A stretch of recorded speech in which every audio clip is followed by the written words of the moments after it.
അനിഷിലേക്ക് വരാം. ഈ ജില്ലാ സെക്രട്ടറി പി മോഹനന്റെ പ്രതികരണം വന്നിട്ടുണ്ട്. അദ്ദേഹം പറയുന്നത് പോലീസ് പറഞ്ഞ അതേ കാര്യം തന്നെയാണ്, വ്യക്തിവൈരാഗ്യം എന്നാണ് മനസ്സിലാക്കുന്നത്, കൂടുതൽ അറിഞ്ഞ ശേഷം ഉപയോഗിക്കണമെന്നായിരുന്നു അദ്ദേഹം പറഞ്ഞത്. അദ്ദേഹത്തിന്റെ വാക്കുകളിലേക്ക് പോകാം. ഈ സംഭവമായി ബന്ധപ്പെട്ട് ഒരാൾ പോലീസ് കസ്റ്റഡിയിൽ, കൊയിലാണ്ടിക്കാരൻ തന്നെ ആയിട്ടുള്ള ഒരാൾ പോലീസ് കസ്റ്റഡിയിൽ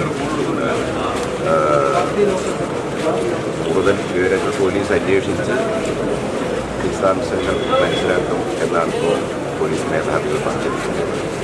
അതിനുശേഷം കൂടുതൽ കാര്യങ്ങൾ മനസ്സിലാക്കി നമുക്ക് അതൊക്കെ അത്തരം കാര്യങ്ങളൊക്കെ ഇപ്പോൾ അത്തരം ഏതെങ്കിലും ഒരു രാഷ്ട്രീയ സംഘടനയെ ഇതിൻ്റെ ഉത്തരവാദിത്വം ഏറ്റെടുക്കണമെന്നോ അല്ലെങ്കിൽ ഏതെങ്കിലും സംഘടനയ്ക്ക് പങ്കിട്ടെന്നോ ഉള്ള നിലയിലല്ല ഇപ്പോൾ ഞങ്ങൾ പറയുന്നത്.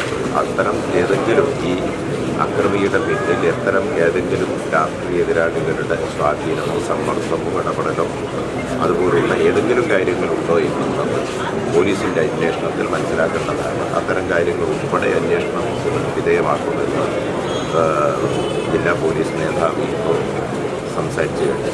ഈ പ്രദേശത്ത് ഏതെങ്കിലും തരത്തിൽ രാഷ്ട്രീയ സംഘർഷങ്ങൾ, ഇത്തരം രാഷ്ട്രീയ സംഘർഷങ്ങളൊന്നും പിന്നെ പ്രദേശത്ത് വർഷങ്ങളായി നിലനിൽക്കുന്നില്ല എന്നാണ് ഞാൻ. അതെ, കൊയിലാണ്ടി ഇവിടെ കൊയിലാണ്ടി അത് പ്രാദേശികമായി കൊയിലാണ്ടി അവസ്ഥാൻ അറിയപ്പെടുന്ന എല്ലാ രംഗത്തും എല്ലാ കാര്യങ്ങളിലും ജനങ്ങൾക്ക് വേണ്ടി നാടിനു വേണ്ടി ഇടപെടുന്ന ഒരു ഒന്നാം തരം പൊതുപ്രവർത്തകനാണ് കൊല്ലപ്പെട്ടത്.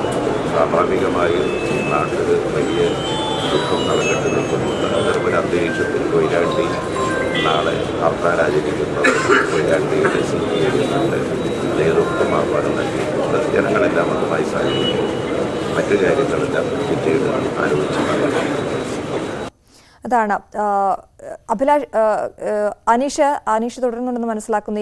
ഇത്തരത്തിൽ പ്രാദേശികമായി ഇപ്പോൾ ലഭിച്ച വിവരങ്ങൾ അനുസരിച്ചാണ്